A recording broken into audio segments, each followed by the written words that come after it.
வணக்கம். இன்றைய நாளில் நடந்த முக்கிய நிகழ்வுகளை விரைவாகவும் சுருக்கமாகவும் வழங்கும் மின்னல் செய்தி தொகுப்பை வழங்குவோர் மெல்பர்ட். Only victory, only மெல்பர்ட்.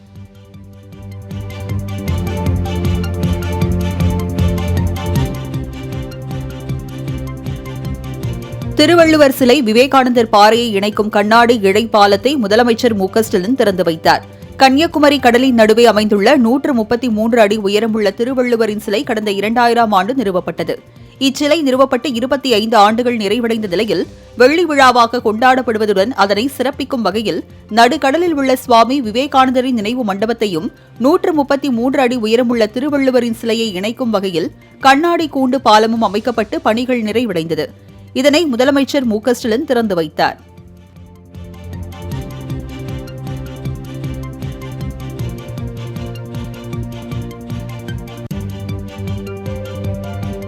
தூத்துக்குடியில் உள்ள காமராஜ் கல்லூரியில் நடைபெற்ற விழாவில் அரசு உதவி பெறும் பள்ளி மாணவிகளுக்கான புதுமை பெண் விரிவாக்க திட்டத்தை முதலமைச்சர் மு.க.ஸ்டாலின் தொடங்கி வைத்தார். 6 முதல் 12ஆம் வகுப்பு வரை அரசு பள்ளிகளில் படித்து மேற்படிப்பில் சேரும் அனைத்து மாணவிகளுக்கும் மாதம் 1000 ரூபாய் வழங்க வகை செய்யும் அட்டைகளை முதலமைச்சர் வழங்கினார்.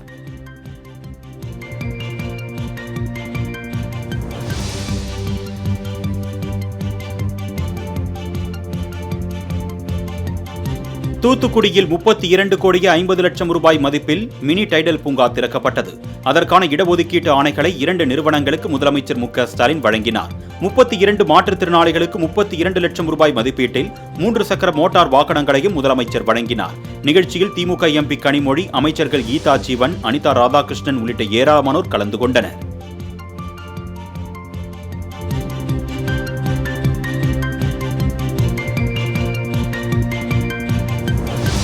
தூத்துக்குடியில் 32 கோடியே 50 லட்சம் ரூபாய் மதிப்பில் மினி டைடல் பூங்கா திறக்கப்பட்டது. அதற்கான இடஒதுக்கீட்டு ஆணைகளை 2 நிறுவனங்களுக்கு முதலமைச்சர் மு.க.ஸ்டாலின் வழங்கினார். 32 மாற்றுத்திறனாளிகளுக்கு 32 லட்சம் ரூபாய் மதிப்பீட்டில் 3 சக்கர மோட்டார் வாகனங்களையும் முதலமைச்சர் வழங்கினார். நிகழ்ச்சியில் திமுக எம்பி கனிமொழி, அமைச்சர்கள் கீதா ஜீவன், அனிதா ராதாகிருஷ்ணன் உள்ளிட்ட ஏராளமானோர் கலந்து கொண்டனர்.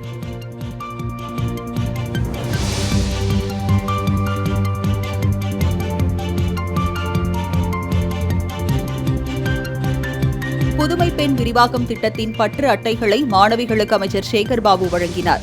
சென்னை ராணிமேரி கல்லூரியில் நடைபெற்ற நிகழ்ச்சியில் கலந்து கொண்ட அறநிலையத்துறை அமைச்சர் சேகர்பாபு மாணவிகளுக்கு பற்று அட்டைகளை வழங்கிய போது மாணவிகள் தமிழக அரசுக்கு நன்றி தெரிவித்தனர். முன்னதாக தூத்துக்குடி மாவட்டம் காமராஜ் கல்லூரியில் தமிழ்நாடு முதலமைச்சர் மு.க.ஸ்டாலின் இந்த திட்டத்தை தொடங்கி வைத்தார்.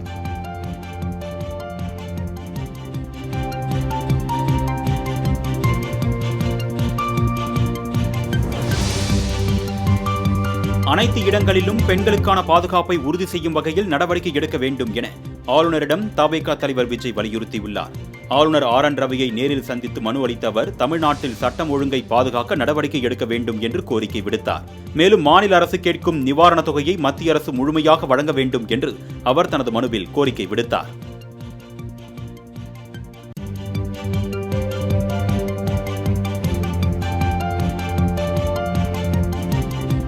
சென்னை கிண்டியில் உள்ள ஆளுநர் மாளிகையில் ஆளுநர் ஆர்.என். ரவியை பாஜக மாநில தலைவர் அண்ணாமலை சந்தித்தார். அண்ணா பல்கலைக்கழக மாணவி பாலியல் விவகாரம், பெண்கள் பாதுகாப்பு குறித்து தமிழக வெற்றிக் கழக தலைவர் விஜய் இன்று பிற்பகல் ஆளுநரை சந்தித்த நிலையில் தற்போது அண்ணாமலையும் ஆளுநரை சந்தித்து ஆலோசனை நடத்தியுள்ளார்.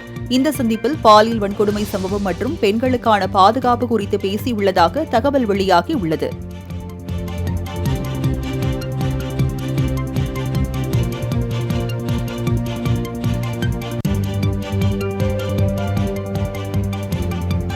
பாலியல் வன்கொடுமை சம்பவம் எதிரொலியாக சென்னை அண்ணா பல்கலைக்கழகத்தில் புதிய கட்டுப்பாடுகள் விதிக்கப்பட்டுள்ளன.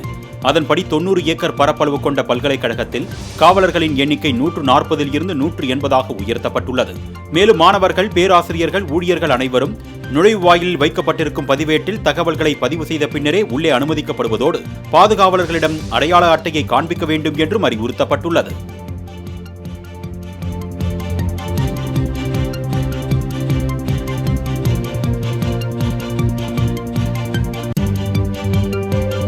மாணவி பாலியல் வன்கொடுமை செய்யப்பட்ட சம்பவம் தொடர்பாக தேசிய மகளிர் ஆணைய உறுப்பினர் மம்தா குமாரி நடத்திய முதற்கட்ட விசாரணை நிறைவு பெற்றது. அண்ணா பல்கலைக்கழகத்தில் தேசிய மகளிர் ஆணைய உறுப்பினர் மம்தா குமாரி தலைமையிலான குழுவினர் காலை முதல் சுமார் 7 மணி நேரம் விசாரணை நடைபெற்றது. அப்போது எஃப்ஐஆர் வெளியானது குறித்து பேராசிரியர்கள் மற்றும் பல்கலைக்கழக நிர்வாகிகளிடம் விசாரணை நடைபெற்றது.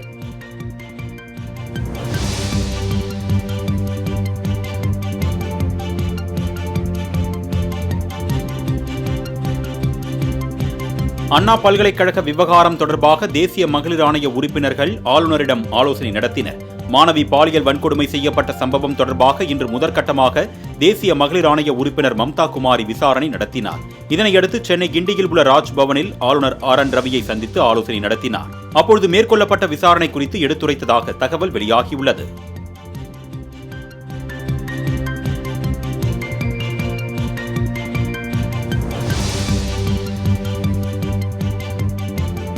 அண்ணா பல்கலைக்கழக மாணவி விவகாரத்தில் கைதான ஞானசேகரன் குறித்து வெளிவரும் புகைப்படங்கள், தகவல்களால் அரசியல் தலையீடு இருக்குமோ என்ற சந்தேகம் நாளுக்கு நாள் வலுப்பதாக எதிர்க்கட்சித் தலைவர் எடப்பாடி பழனிசாமி குற்றம் சாட்டியுள்ளார். இது தொடர்பாக தனது எக்ஸ் பக்கத்தில் பதிவிட்டுள்ள அவர், மாணவிக்கு நீதி கிடைக்க வேண்டி ஆர்ப்பாட்டம் செய்த கட்சியினரை காவல்துறையினர் கைது செய்து அராஜக அடக்குமுறையில் ஈடுபட்டு வருவதாக குற்றம் சாட்டியுள்ளார்.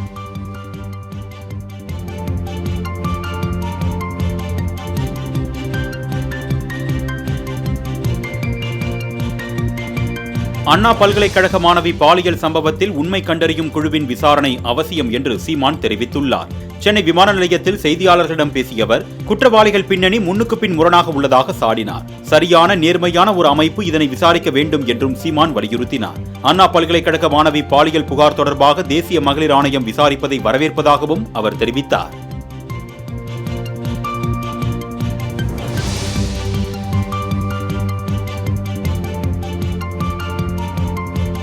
அண்ணா பல்கலைக்கழக மாணவி பாலியல் வன்கொடுமை சம்பவத்தை கண்டித்து மாவட்ட தலைநகரங்களில் அதிமுகவினர் போராட்டத்தில் ஈடுபட்டனர். காஞ்சிபுரம், திருவண்ணாமலை, விழுப்புரம் உள்ளிட்ட மாவட்டங்களில் தமிழக அரசுக்கு எதிராக அதிமுகவினர் திடீர் சாலை மறியலில் ஈடுபட்டனர். இதனால் போலீசாருக்கும் அதிமுகவினருக்கும் இடையே தள்ளுமுள்ளு ஏற்பட்டது. பல்வேறு இடங்களில் நடைபெற்ற சாலை மறியல் போராட்டத்தால் போக்குவரத்து நெரிசல் ஏற்பட்டது.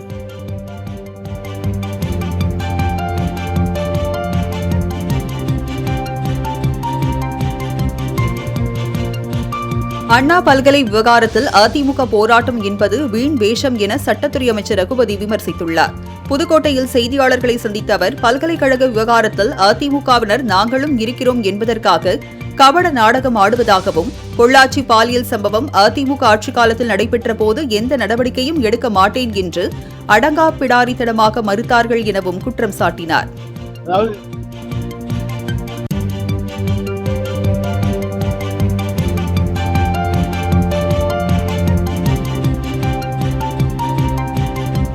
பாதிக்கப்படும் பெண்களை அச்சுறுத்தும் விதமாக எடப்பாடி பழனிசாமியின் அறிக்கை உள்ளதாக அமைச்சர் கோவிசெழியன் குற்றம் சாட்டியுள்ளார். எதிர்க்கட்சித் தலைவர் எடப்பாடி பழனிசாமிக்கு பதிலளிக்கும் விதமாக தனது எக்ஸ் பக்கத்தில் பதிவிட்டுள்ள அவர், யார் அந்த சார் என்று இல்லாத ஒன்றை கேட்டு EPS அரசியல் ஆதாயம் தேடுகிறார் என்றும், அவர் முதலமைச்சராக இருந்தபோது 13 அப்பாவிகளை காக்கை குருவிகளை சுடுவதைப் போல சுட்டுக் கொன்றதாகவும் அவர் குறிப்பிட்டுள்ளார்.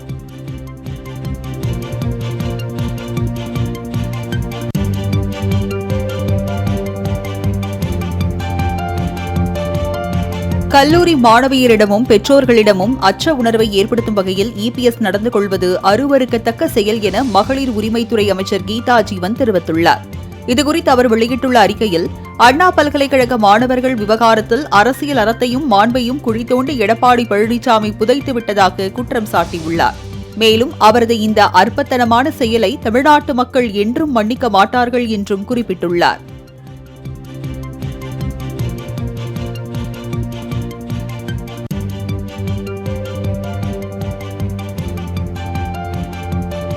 பாஜக நிகழ்ச்சிகளுக்கு தன்னை அழைப்பது இல்லை என்று நடிகை குஷ்பு பரபரப்பு குற்றம் சாட்டியுள்ளார்.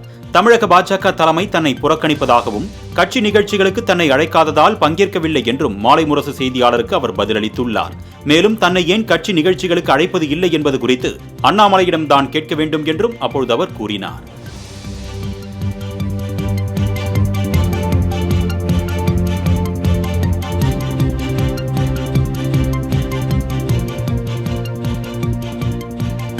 கட்சி நிகழ்ச்சிகளுக்கு யாரை அழைக்க வேண்டும் என்பதை அமைப்பு செயலாளர் தான் முடிவு செய்வார் என்று பாஜக மாநில தலைவர் அண்ணாமலை தெரிவித்துள்ளார்.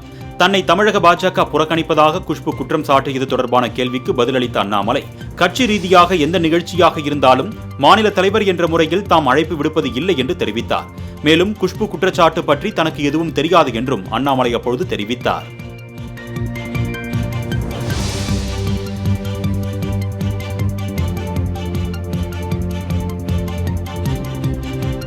சென்னை தியாகராய நகரில் கைது செய்யப்பட்ட சிறிது நேரத்தில் தவிக பொதுச் செயலாளர் புசி ஆனந்த் விடுவிக்கப்பட்டார். அண்ணா பல்கலைக்கழக மாணவி பாலியல் வன்கொடுமை செய்யப்பட்டதை கண்டித்து தவிக தலைவர் விஜய் இன்று காலையில் கடிதம் ஒன்றை வெளியிட்டார். இந்நிலையில் அந்த கடிதத்தை அக்கட்சியின் பொதுச் செயலாளர் புசி ஆனந்த் அனுமதியின்றி தியாகராய நகரில் விநியோகித்ததாக எழுந்த புகாரில் போலீசார் அவரை கைது செய்தனர். இதனையடுத்து விசாரணைக்கு பின்னர் அவர் விடுவிக்கப்பட்ட நிலையில் கைது செய்யப்பட்ட நிர்வாகிகளுக்கு விஜய் ஆறுதல் கூறியதாக தகவல் வெளியாகியுள்ளது.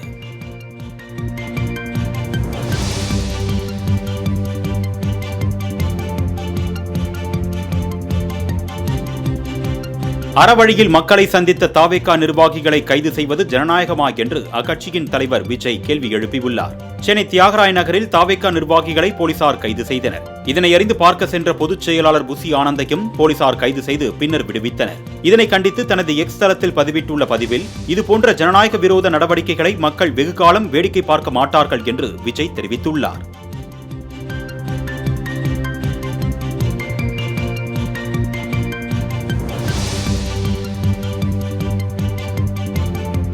AGI மில்டெக் நிறுவனம் 836 கோடி ரூபாய் மதிப்பில் ஒசூரில் தொழிற்சாலை அமைக்க உள்ளது. கிருஷ்ணகிரி மாவட்டம் ஒசூர் கௌதாசபுரம் ஊராட்சியில் 55 ஏக்கரில் இந்த தொழிற்சாலை அமைய உள்ளது. இதன் மூலம் 2000 பேருக்கு வேலைவாய்ப்பு கிடைக்கும் என்றும், அங்கு அரிசி அரைக்கும் இயந்திரம் உள்ளிட்ட பல்வேறு இயந்திரங்களை தயாரிக்க உள்ளதாகவும் அந்நிறுவனம் சார்பில் தெரிவிக்கப்பட்டுள்ளது.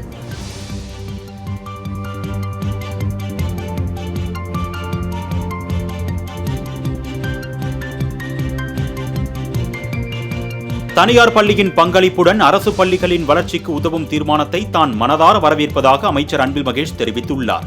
சென்னை கலைவாணர் அரங்கில் தமிழ்நாடு தனியார் பள்ளிகள் சங்கம் தொடக்க விழா நடைபெற்றது. இதில் அமைச்சர் அன்பில் மகேஷ் பொய்யாமொழி கலந்து கொண்டு தமிழ்நாடு தனியார் பள்ளிகள் சங்கத்தை தொடங்கி வைத்தார். பின்னர் நிகழ்ச்சியில் பேசிய அவர், இந்த கூட்டத்தில் என்னை வாழ்த்தியவர்களும் இருக்கிறீர்கள். கல்வியில் சிறந்த மாநிலம் தமிழ்நாடு என்று சொல்கிறோம் என்றால் அது அரசு பள்ளிகளால் மட்டும் சாத்தியமல்ல, தனியார் பள்ளிகளின் பங்களிப்பும் அதில் இருக்கிறது என்று கூறினார்.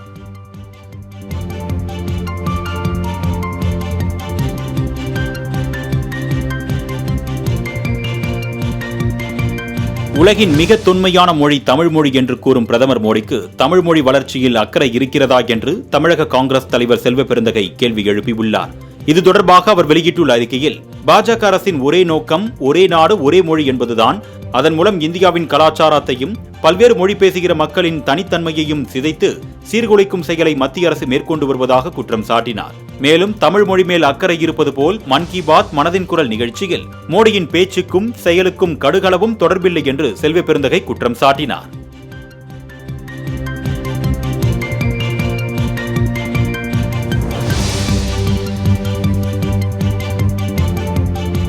பொங்கல் பரிசு தொகுப்பில் 1000 ரூபாய் எங்கே என பாமக நிறுவனர் டாக்டர் ராமதாஸ் கேள்வி எழுப்பி உள்ளார்.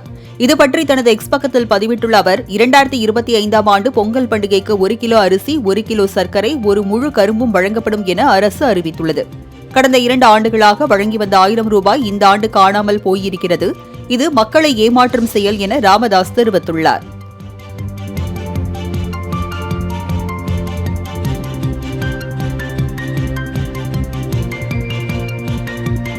பொங்கல் பரிசு தொகை அறிவிப்பு தமிழக மக்களுக்கு பெரும் ஏமாற்றத்தை அளித்திருப்பதாக மார்க்சிஸ்ட் கம்யூனிஸ்ட் கட்சியின் மாநில செயலாளர் பாலகிருஷ்ணன் தெரிவித்துள்ளார். இதுகுறித்து அவர் வெளியிட்டுள்ள அறிக்கையில், பொங்கல் பண்டிகைக்கு நிதி பற்றாக்குறையை காரணம் காட்டி 1000 ரூபாய் வழங்க மறுப்பது பொருத்தமல்ல என்று குறிப்பிட்டுள்ளார். எனவே தமிழ்நாடு அரசு நிதி சிரமம் இருப்பினும் பல்வேறு நலத்திட்டங்களை நிறைவேற்றப்படுவதைப் போல இந்த ஆண்டு பொங்கலுக்காக அனைத்து குடும்ப அட்டைதாரர்களுக்கும் பரிசு தொகையாக 1000 ரூபாய் வழங்கிட முன்வர வேண்டும் என்று கேட்டுக் கொண்டுள்ளார்.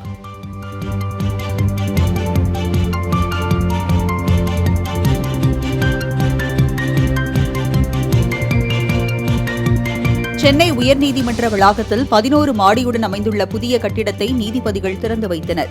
நீதித்துறையின் முதுகெலும்பாக செயல்படும் சென்னை உயர்நீதிமன்றத்தில் போதுமான இடவசதி இல்லாத நிலை இருந்து வந்தது. இந்த நிலையில் நீதிமன்ற நிர்வாகத்துறைக்கான 11 அடுக்குமாடி கொண்ட புதிய கட்டிடங்கள் அமைக்கப்பட்டது. இதனை நீதிபதிகள் சந்திரேஷ், மகாதேவன் ஆகியோர் திறந்து வைத்தனர்.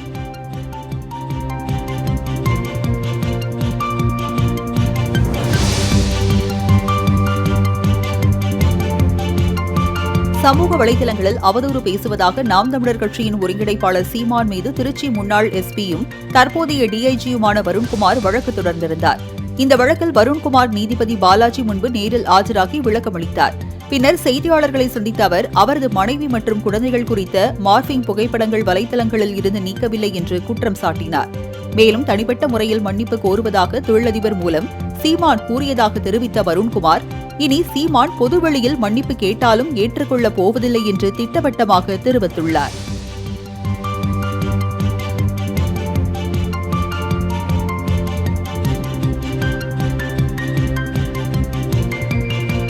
கல்லூரி மாணவி சத்யபிரியாவை ரயில் முன் தள்ளி கொலை செய்த சதீஷுக்கு மரண தண்டனை விதித்து மகளிர் சிறப்பு நீதிமன்ற நீதிபதி ஸ்ரீதேவி அதிரடியாக உத்தரவிட்டுள்ளார்.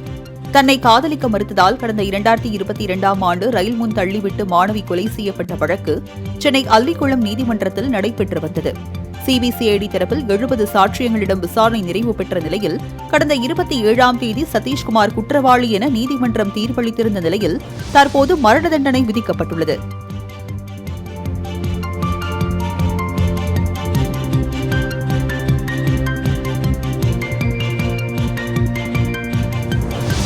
புத்தாண்டின் போது பொதுமக்கள் கடைபிடிக்க வேண்டிய பாதுகாப்பு விதிமுறைகள் குறித்து செங்கல்பட்டு மாவட்ட காவல்துறை சார்பில் அறிவிப்பு வெளியிடப்பட்டுள்ளது. அதில் இசிஆர், OMR, GST உள்ளிட்ட 30க்கும் மேற்பட்ட சாலைகளில் காவலர்கள் வாகன தணிக்கையில் ஈடுபடுவர் என்றும், வழிபாட்டு தலங்கள் உள்ளிட்ட மக்கள் அதிக அளவில் கூடும் இடங்களில் காவல் அதிகாரிகள் பாதுகாப்பு பணியில் ஈடுபட உள்ளதாக தெரிவிக்கப்பட்டுள்ளது. மேலும் இளைஞர்கள் இருசக்கர வாகன ரேஸ் உள்ளிட்டவையில் ஈடுபட்டால் கடுமையான நடவடிக்கை எடுக்கப்படும் என்றும் எச்சரிக்கை விடுக்கப்பட்டுள்ளது.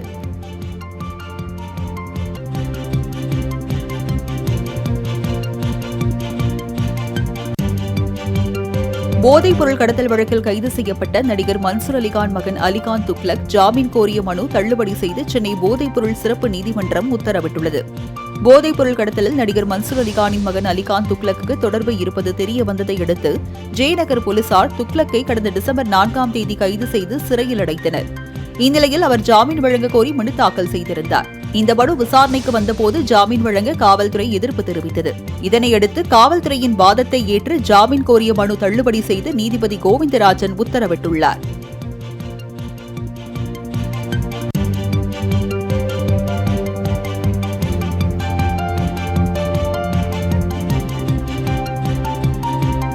அரசு பேருந்துகளில் காவல்துறையினர் கட்டணமில்லா பயணம் செய்வதற்கு ஓட்டுநர் நடத்துனர்களுக்கு வழிகாட்டுதல் வெளியிடப்பட்டுள்ளது. அரசு போக்குவரத்து கழகங்களில் இயங்கும் நகர், புறநகர் பேருந்துகளில் காவலர்கள் பணி செய்யும் மாவட்டத்திற்குள் பயணிக்கும் வகையில் இலவச பயண அட்டை வழங்கப்பட உள்ளதாக போக்குவரத்து துறை தெரிவித்துள்ளது. முன்னதாக கட்டணமில்லா பயணம் தொடர்பாக கடந்த மே மாதம் நடத்துனருடன் காவலர் வாக்குவாதத்தில் ஈடுபடும் காணொலி வைரலான நிலையில் இந்த நடவடிக்கை மேற்கொள்ளப்பட்டுள்ளது.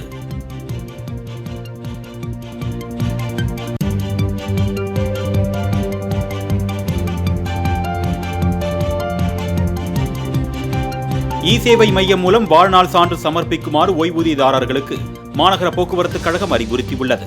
ஆயுள் சான்றிதழை இ-சேவை மையத்திலோ பணிமனையிலோ வரும் மார்ச் மாதம் 31ஆம் தேதி வரை சமர்ப்பிக்கலாம் என்று அறிவிக்கப்பட்டுள்ளது. ஓய்வூதிய ஆணை படிவம், வங்கி புத்தகம், ஆதார் அட்டை, புகைப்படம், செல்போன் எண் ஆகியவற்றை TNS 103 இணைய முகப்பில் பதிவு செய்யுமாறு அறிவிக்கப்பட்டுள்ளது.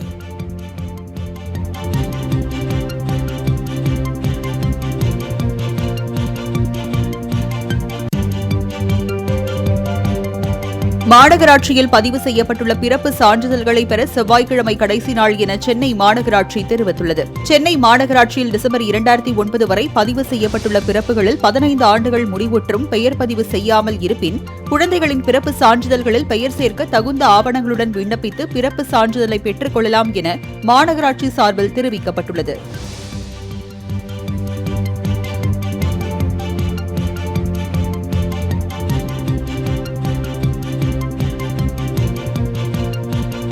சென்னையில் அனுமதி பெறாமல் வைக்கப்பட்டுள்ள இன்டர்நெட் கம்பங்களுக்கு அபராதம் வசூலிக்க சென்னை மாநகராட்சி திட்டமிட்டுள்ளது. சென்னையில் உள்ள 15 மண்டலங்களில் இன்டர்நெட் நிறுவனங்கள் கம்பங்கள் நட அனுமதி வழங்கப்பட்டிருந்தது. இந்நிலையில் அனுமதி பெறாமல் நடப்பட்ட கம்பம் ஒன்றுக்கு 1 லட்சம் ரூபாயும், அனுமதித்ததை விட கூடுதலாக நடப்பட்டுள்ள கம்பம் ஒன்றுக்கு 75,000 ரூபாயும் அபராதம் விதிக்கப்படும் என சென்னை மாநகராட்சி தெரிவித்துள்ளது.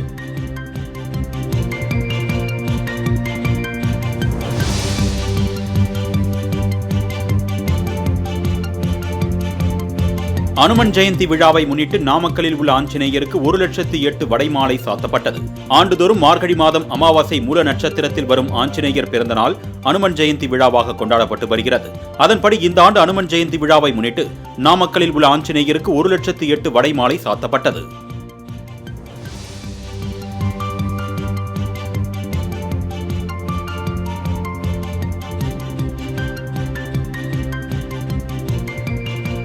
தமிழகம் முழுவதும் உள்ள ஆஞ்சநேயர் கோவில்களில் அனுமன் ஜெயந்தி திருவிழா வெகு விமர்சையாக நடைபெற்றது. சென்னை அசோக் நகரில் உள்ள ஆஞ்சநேயர் கோவிலில் சிறப்பு அபிஷேகம் மற்றும் வெள்ளிக்கவச அலங்காரம் செய்யப்பட்டு வழிபாடுகள் நடைபெற்றது. இதேபோல் மயிலாடுதுறை மாவட்டம் தரங்கம்பாடி மற்றும் தேனி மாவட்டம் பெரியகுளம் உள்ளிட்ட பகுதிகளில் ஆஞ்சநேயருக்கு சிறப்பு அபிஷேக ஆராதனைகள் நடைபெற்றது. இதில் திரளான பக்தர்கள் கலந்து கொண்டு சுவாமி தரிசனம் செய்தனர்.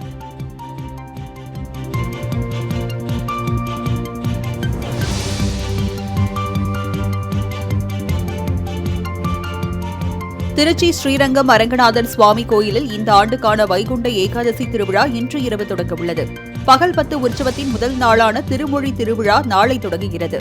பகல் 10 முதல் நாளில் இருந்து மூலவர் பெரிய பெருமாள் முத்தங்கி சேவையில் காட்சியளிப்பார்.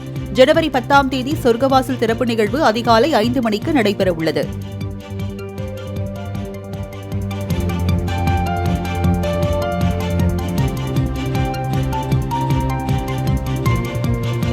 சேலம் மாவட்டம் சின்னப்பம்பட்டி அருகே உள்ள சுமார் 100 ஏக்கர் பரப்பளவு கொண்ட கசப்பேரி 50 ஆண்டுகளுக்கு பிறகு நிரம்பியுள்ளது. சரபங்கா நதி தண்ணீர் நிரம்பி அதன் உபரி நீர் வெளியேறுவதால் மகிழ்ச்சியடைந்த அப்பகுதி விவசாயிகள் பட்டாசு வெடித்தும் கிடா வெட்டியும் மலர் தூவி சர்க்கரை பொங்கல் வைத்து உற்சாக கொண்டாட்டத்தில் ஈடுபட்டனர்.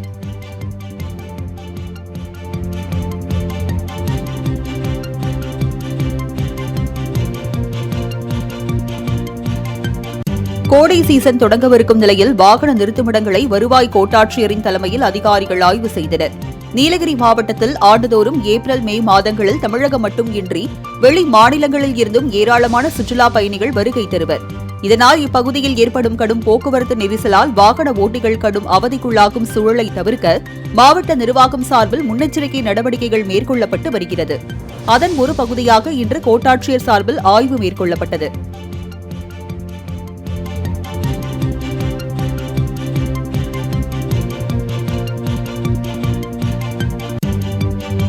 தொடர் விடுமுறையை முன்னிட்டு வால்பாறையில் குவிந்துள்ள சுற்றுலா பயணிகளால் பிரதான சாலைகளில் போக்குவரத்து நெரிசல் ஏற்பட்டுள்ளது. கோவை மாவட்டத்தில் இயற்கை எழில் கொஞ்சும் வால்பாறையில் சுற்றுலா பயணிகளின் கூட்டம் அலைமோதியுள்ளது. இந்நிலையில் பாலாஜி கோயில், கூழாங்கல் ஆறு, நீராறு டம், சோலையார் அணி, காட்சிமுனை, நல்லமுடி பூஞ்சோலை உள்ளிட்ட இடங்களில் சுற்றுலா பயணிகள் அவர்களது குடும்பங்களுடன் மகிழ்ந்து வருகின்றனர். இதனால் அப்பகுதியில் கடும் போக்குவரத்து நெரிசல் ஏற்பட்டுள்ள நிலையில் அடிப்படை வசதிகள் அதிகாரிகள் செய்து தரவில்லை என சுற்றுலா பயணிகள் குற்றம் சாட்டினர்.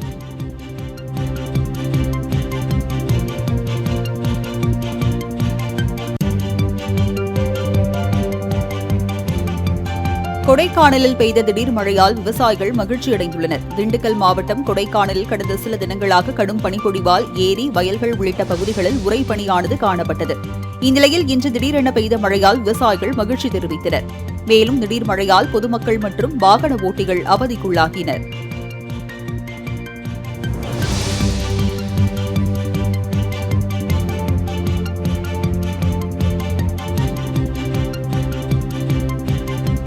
பொண்ணுங்க படிப்பை நிறுத்த பார்க்கும் எடப்பாடி பழனிசாமி மற்றும் அண்ணாமலையை கண்டித்து மாணவர் மன்றம் சார்பில் பரமக்குடி முழுவதும் ஒட்டப்பட்டுள்ள சுவரொட்டிகளால் பரபரப்பு ஏற்பட்டுள்ளது. அண்ணா பல்கலைக்கழக மாணவி பாலியல் வன்கொடுமை தொடர்பாக தமிழக அரசு பல்வேறு நடவடிக்கைகளை எடுத்து வருகிறது. இந்நிலையில் சேவ் கேர்ள்ஸ் எஜுகேஷன் என்ற வாசகங்களுடன் எடப்பாடி பழனிசாமி மற்றும் அண்ணாமலைக்கு எதிராக சுவரொட்டிகள் ஒட்டப்பட்டுள்ளது.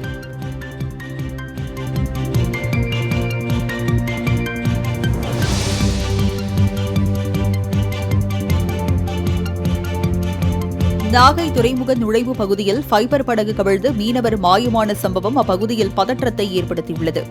நாகப்பட்டினம் புதிய கல்லார் பகுதியைச் சேர்ந்த ரத்தினவேல் என்பவருக்கு சொந்தமான ஃபைபர் படகில் ரத்தினசாமி, சித்தானந்தம் ஆகியோர் மீன்பிடித்துவிட்டு நாகை துறைமுகம் திரும்பியுள்ளனர்.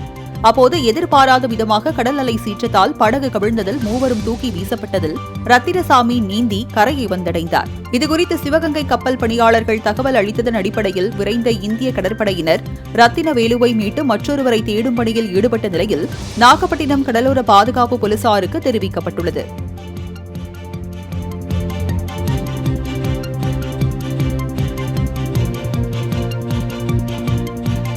வர்த்தகம், முதலீடு, எரிசக்தி மற்றும் பாதுகாப்பு ஆகிய துறைகளில் ஆய்வு செய்வதற்காக வெளியுறவுத்துறை அமைச்சர் ஜெய்சங்கர் கத்தாருக்கு 3 நாள் பயணம் மேற்கொண்டுள்ளார்.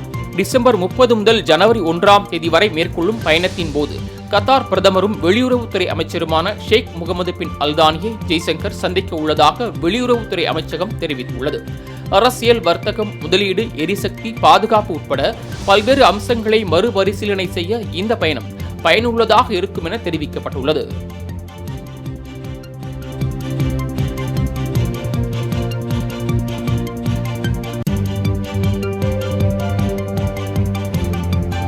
உத்தரப்பிரதேச மாநிலம் பிரயாக்ராஜில் நடைபெறவுள்ள கும்பமேளாவுக்காக யமுனை நதிக்கரையில் தற்காலிக பாதைகள் கட்டப்பட்டுள்ளன. உலகின் மிகப்பெரிய மத விழாவில் ஒன்றான மகா கும்பமேளா ஜனவரி 30ஆம் தேதி தொடங்க உள்ள நிலையில் இதில் பங்கேற்க 40 கோடி யாத்ரீகர்கள் வருவார்கள் என எதிர்பார்க்கப்படுகிறது. இதனையொட்டி பக்தர்கள் புனித நீராடுவதற்கு வசதியாக யமுனை நதிக்கரையில் மணல் மூட்டைகளால் ஆன தற்காலிக பாதைகள் அமைக்கும் பணி விறுவிறுப்பாக நடைபெற்று வருகிறது.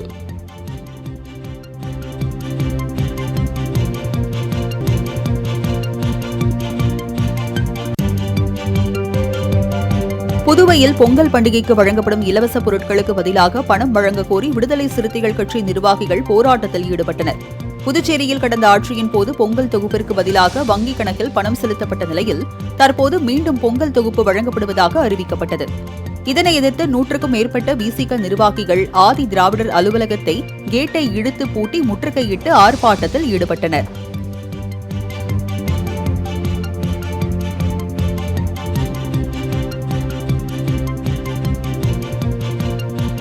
இஸ்ரோவின் PSLV-C60 ராக்கெட் பயணம் வெற்றியடைய இஸ்ரோ தலைவர் மற்றும் குழுவினர் கோயில்களில் சிறப்பு வழிபாடு செய்தனர். PSLV-C60 ராக்கெட் மூலம் ஸ்பெடெக்ஸ் A, ஸ்பெடெக்ஸ் B ஆகிய 2 சிறிய செயற்கைக்கோள்கள் ஸ்ரீஹரிகோட்டாவில் இருந்து இன்று இரவு 10 மணியளவில் விண்ணில் செலுத்தப்பட உள்ளது.